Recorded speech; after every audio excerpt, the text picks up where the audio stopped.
नमस्कार दोस्तों, आपका स्वागत है हमारे YouTube चैनल कलयुग दुनिया में। दोस्तों, कलयुग के बाद का सतयुग कैसा होगा? कलयुग के अंत के बाद होगा सतयुग। कलयुग के अंतिम चरण में भगवान विष्णु कल्कि अवतार लेकर कलयुग का अंत करेंगे और सतयुग का आरंभ होगा।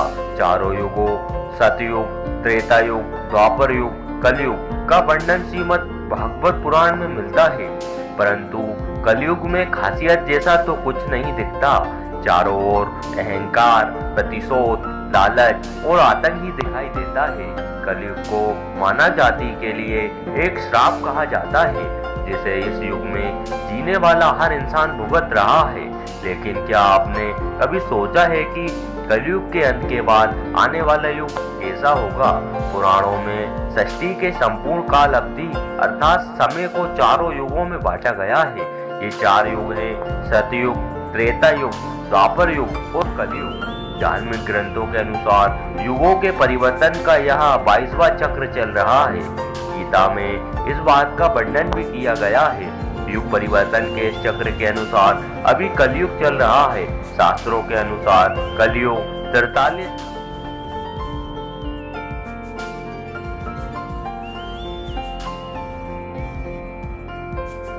हुए हैं, अर्थात कलयुग के अंत होने में अभी काफी समय है। लेकिन कलयुग का अंत कैसा होगा, इसका वर्णन ब्रह्म पुराण में मिलता है। ब्रह्म पुराण के अनुसार कलयुग के अंत में मनुष्य की आयु 12 वर्ष रह जाएगी। इस दौरान मानव जाति का पतन होगा। लोगों में द्वेष और दुर्भावना बढ़ेगी। जो लोग बलवान होंगे उनका ही राज चलेगा। मानवता नष्ट हो जाएगी, रिश्ते खत्म हो जाएंगे। एक भाई दूसरे भाई का ही शत्रु हो जाएगा और जब आतंक अपनी चरम सीमा में होगा तो भगवान विष्णु का कल्कि अवतार लेंगे। पृथ्वी से समस्त अधर्मियों का नाश कर देंगे। इसके अलावा भगवान श्री कृष्ण ने भी बताया है कि कलयुग का अंत कैसे होगा, जिसका वर्णन महाभारत में मिलता है। श्री कृष्ण के अनुसार कलयुग में ऐसे लोगों का राज होगा जो बोलेंगे कुछ और करेंगे कुछ। इसी प्रकार कलयुग में ऐसे लोग रहेंगे जो बड़े ज्ञानी और ध्यानी कहलाएंगे, लेकिन उनके आचरण राक्षसी होंगे। ठीक इसी तरह कलयुग में अन्न के भंडार होंगे, लेकिन भूख से मरेंगे। कलयुग में जब पाप अपने चरम पर पहुंच जाएगा और पृथ्वीलोक से धर्म समाप्त होने लगेगा, तब मैं कल के रूप में अवतरित होकर इस धरा को पापों से मुक्त करूंगा और उसके बाद जो नया युग आएगा वो सतयुग कहलाएगा।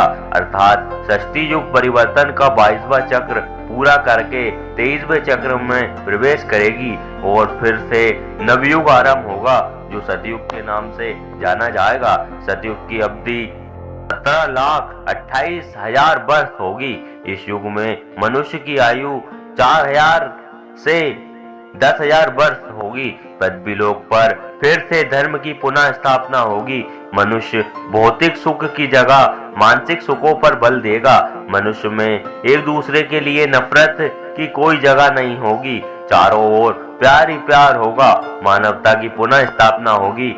मनुष्यों को परम ज्ञान की प्राप्ति होगी। लोग पूजन कर्मकांड में विश्वास करेंगे। सतयुग में मनुष्य अपने तपोबल से भगवान से बात कर सकेगा। इस युग में लोगों को अपने शरीर पर पूर्ण नियंत्रण होगा। आत्मा का परमात्मा के मिलन से भी सुख होगा। अर्थात सतयुग को इस सृष्टि का स्वर्ण युग कहा जाएगा, परंतु कलयुग को अभी अपना काफी लंबा समय तय करना है और सतयुग के आने में लाखों वर्ष बाकी हैं। तो क्यों ना हम लोग कलयुग में ही अपने धर्म और कर्म से सतयुग की तरह जीने का काम करें, क्योंकि ग्रंथों में भी इस बात का उल्लेख मिलता है कि कलयुग में भी जो लोग धर्म और कर्म पर विश्वास करेंगे उन्हें सतयुग की तरह ही